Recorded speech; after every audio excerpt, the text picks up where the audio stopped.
Zara Gold Diamonds and Platinum CPA Complex CPA Junction Edavanna. Sigma Electronics Gallery Edavanna Edavannapara Arikod Manjeri Nilambur.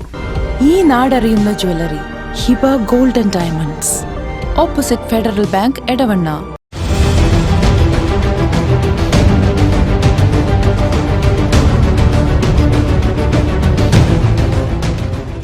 അതിശയിപ്പിക്കുന്ന വിലക്കുറവുമായി Emirates tiles and sanitaries near Seethi Haji bridge, Nilambur road, Edavanna. 22 വർഷത്തെ പ്രവർത്തന പാരമ്പര്യവുമായി എടവണ്ണയുടെ ഹൃദയഭാഗത്ത് അത്യാധുനിക സൗകര്യങ്ങളോടെ വിദഗ്ധരായ ഡോക്ടർമാരുടെ സേവനവുമായി ജനമനസ്സുകളിൽ ഇടം നേടിക്കൊണ്ട് രാജഗിരി ഹോസ്പിറ്റൽ, എടവണ്ണ. വയനാട് ദുരന്തം സന്നദ്ധ സംഘടനകളുടെ സേവനം കൂലിപ്പണിയാണെന്നല്ലേ സർക്കാർ പറയുന്നതെന്ന് പി.കെ. കുഞ്ഞാലിക്കുട്ടി. പുറത്തു വന്നത് എസ്റ്റിമേറ്റ് ആണെങ്കിലും ഇങ്ങനെ സംഭവിക്കാൻ പാടില്ലെന്നും കുഞ്ഞാലിക്കുട്ടി പറഞ്ഞു. മലപ്പുറത്ത് മാധ്യമപ്രവർത്തകരോട് സംസാരിക്കുകയായിരുന്നു അദ്ദേഹം.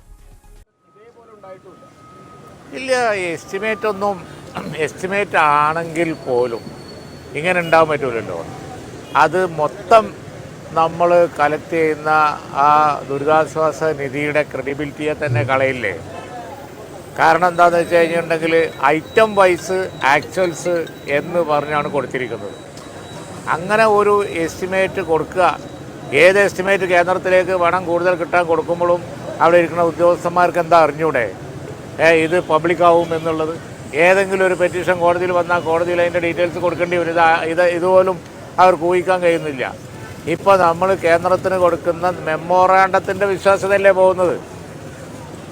അപ്പോൾ കേരളത്തിൽ ഏറ്റവും അധികം വോളണ്ടറി ആയിട്ട് സന്നദ്ധ സംഘടനകൾ മുന്നോട്ട് വന്ന് കാര്യങ്ങൾ നിർവഹിക്കുകയും 10 പൈസയുടേത് പോട്ടെ, പച്ച വെള്ളം കുടിക്കാതെയാണ് എല്ലാവരും പ്രവർത്തിച്ചത്. അവർക്ക് കൂലി ഇട്ടു. ഡെഡ് ബോഡി ഒന്നിന് ഇത്ര. എന്തൊരു നാണക്കേടാണിത്. ഒരിക്കലും സംഭവിക്കാൻ പാടില്ലായിരുന്നു. കാരണം ഇതുപോലുള്ളൊരു സംഭവമൊക്കെ നടന്നാൽ, ഒരു ദുരന്തമൊക്കെ നടന്നാൽ ജനങ്ങളതിനെ നോക്കിക്കാണുന്ന ഒരു രീതിയുണ്ട്.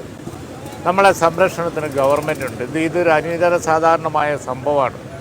അപ്പോൾ അതുകൊണ്ട് തന്നെ സന്നദ്ധ സംഘടനകളും ജനങ്ങളും ഞങ്ങളൊക്കെ രാഷ്ട്രീയമൊന്നും നോക്കണ്ട, സർക്കാർ മുൻകൈ എടുക്കണം, ഞങ്ങൾ കൂടെ നിൽക്കാം എന്ന് പറഞ്ഞതാണ്. എന്താ ചെയ്യുക? ഇപ്പോൾ സന്നദ്ധ സംഘടനകൾ കൊടുത്ത സർവീസ് വരെ കൂലിപ്പണി ആയിരുന്നു എന്നല്ലേ സർക്കാർ പറയുന്നത്? അതിലും വലിയൊരു മാനക്കേട് വേറുണ്ടോ? ഞങ്ങളൊക്കെ അവർക്ക് പുരസ്കാരം കൊടുത്തുകൊണ്ടിരിക്കുകയാണ്, അവരെ ബഹുമാനിച്ചുകൊണ്ടിരിക്കുകയാണ്. അപ്പോഴാണ് അവർ ചെയ്തത് കൂലിപ്പണിയാണെന്നാണ് ഗവൺമെൻറ്. എന്തിൻ്റെ പേരിലാണെങ്കിലും ഒരിക്കലും ന്യായീകരിക്കാൻ കഴിയില്ല.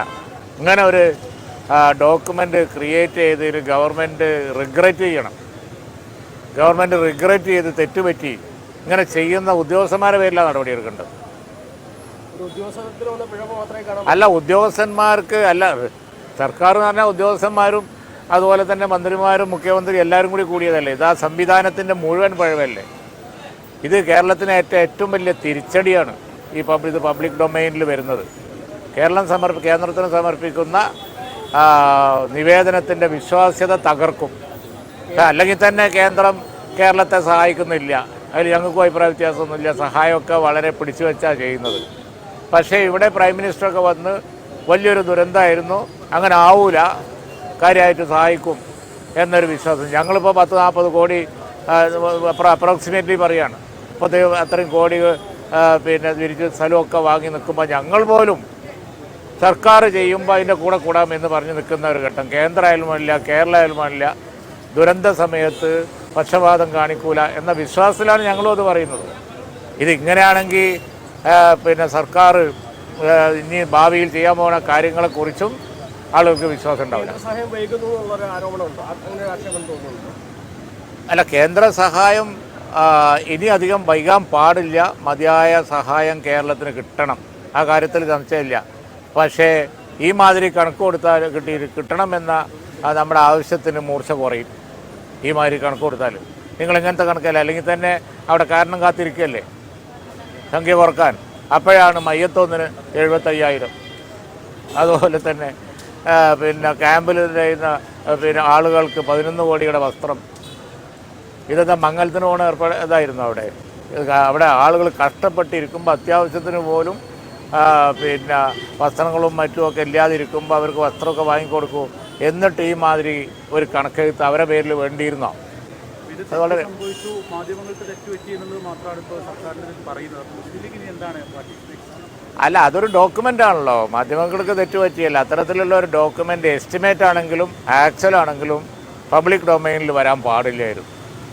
അതാണ് വസ്തുത. ഇത് എസ്റ്റിമേറ്റ് എങ്ങനെ എസ്റ്റിമേറ്റ് ഇടാൻ പാടില്ലല്ലോ. ഇത് കേരളമല്ലേ, മയ്യത്ത് മറിയാൻ 75,000 രൂപ ചിലവാകുമോ? അങ്ങനെ ഒരു എസ്റ്റിമേറ്റ് കേരളത്തിൽ ഇടാൻ കേരളത്തെക്കുറിച്ച് തീരെ അറിയാത്തവരാണ് അവിടെ ഇരിക്കുന്നത്. ആളുകൾ വെറുതെ ചെയ്യൂലേ. പോലീസിനെതിരെ എസ് പി ഓഫീസ് മാർച്ച്, ഇപ്പോൾ പോലീസ് മയക്കുമരുന്ന് സംഘങ്ങളും സ്വർണ്ണക്കടത്തുകാരും ഒക്കെ ആയിട്ട് ബന്ധമുണ്ടെന്ന് തെളിയിക്കുന്ന ഓരോ ദിവസം വരികയാണ്. ഇനിയും ഈ മുസ്ലിം ലീഗ് പ്രക്ഷോഭങ്ങളുമായിട്ട് മുന്നോട്ട് പോകും. അതിനകത്ത് ഇവിടെ സമരത്തിൽ പറഞ്ഞല്ലോ, ഈ കാര്യത്തിന് പ്രക്ഷോഭം നടത്തിയില്ല, പിന്നെ ഏത് കാര്യത്തിനാണ് പ്രക്ഷോഭം നടത്തുക. ഞങ്ങൾ തീർച്ചയായിട്ടും അതിശക്തമായ പ്രക്ഷോഭങ്ങളുമായിട്ട് പോകും. പ്രക്ഷോഭങ്ങൾ മാത്രമല്ല, പ്രക്ഷോഭങ്ങൾ വാർത്തയിൽ നിറഞ്ഞു നിൽക്കുന്ന ഒരു നിശ്ചിത സമയമുണ്ട്. അത് കഴിഞ്ഞാൽ ഇഷ്യൂസ് മാറി മാറി വന്നുകൊണ്ടിരിക്കും. അതൊരു എസ്കേപ്പ് റൂട്ടാകാൻ പാടില്ലല്ലോ ഗവൺമെൻറ്റിന്. അതുകൊണ്ട് പ്രക്ഷോഭം കഴിഞ്ഞാലും കാര്യങ്ങളെ ഞങ്ങൾ വിടൂല. അതാണ് സുജിത് ദാസിൻ്റെ കാര്യത്തിൽ ഞങ്ങൾ ചെയ്തത്. പ്രക്ഷോഭത്തിൻ്റെ ഘട്ടം കഴിഞ്ഞിട്ടും ഞങ്ങൾ സുജിത് ദാസിൻ്റെ മാറ്റത്തിന് വേണ്ടി അസംബ്ലിയിൽ വളം വെച്ചു. അവസാനം വരെ പ്രൊമോഷനാണ്, പിന്നെ വേറെ വലിയ കേസൊക്കെ പിടിക്കുന്നുണ്ട്, അതുകൊണ്ട് അദ്ദേഹത്തിനെ ഇങ്ങോട്ട് തന്നെ കൊണ്ടുവരും എന്നൊക്കെ പറഞ്ഞിട്ട് ഞങ്ങൾ രണ്ടാമത് പ്രക്ഷോഭം തുടങ്ങുമെന്ന് പറഞ്ഞു. അതുപോലെ തന്നെ മാറ്റുന്നത് വരെ അതിൻ്റെ കൂടെ നിൽക്കുകയും ചെയ്തു. നിയമപരമായ മാർഗം, വ്യവസ്ഥാപിതമായ മാർഗം മുഴുവനായിട്ട് ഈ അതിക്രമക്കെതിരെ ഞങ്ങൾ ഉപയോഗിക്കും. സുജിദാസിൻ്റെ സമയത്ത് ഉണ്ടായ കേസുകൾ അപ്പടി ഗവൺമെൻറ് റീഇൻവെസ്റ്റിഗേഷൻ ചെയ്യേണ്ട സ്ഥിതിയാണ്. വീണ്ടും അന്വേഷിക്കണം. കാരണം ഇപ്പോൾ അദ്ദേഹം തന്നെ കുറ്റസമ്മതം നടത്തില്ല ഓപ്പണായിട്ട്.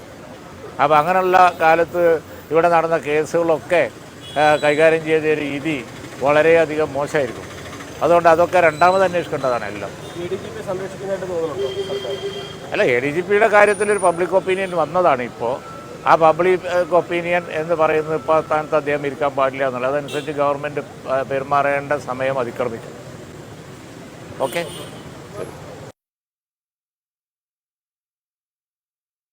Zara Gold Diamonds and Platinum CPA Complex CPA Junction Edavanna.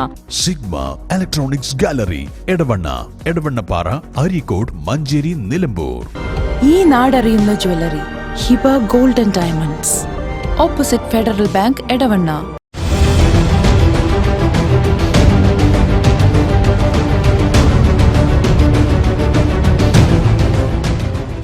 അതിശയിപ്പിക്കുന്ന വിലക്കുറവുമായി Emirates tiles and sanitaries near Seethi Haji bridge, Nilambur road, Edavanna. 22 വർഷത്തെ പ്രവർത്തന പാരമ്പര്യവുമായി എടവണ്ണയുടെ ഹൃദയഭാഗത്ത് അത്യാധുനിക സൗകര്യങ്ങളോടെ വിദഗ്ധരായ ഡോക്ടർമാരുടെ സേവനവുമായി ജനമനസ്സുകളിൽ ഇടം നേടിക്കൊണ്ട് രാജഗിരി ഹോസ്പിറ്റൽ, എടവണ്ണ.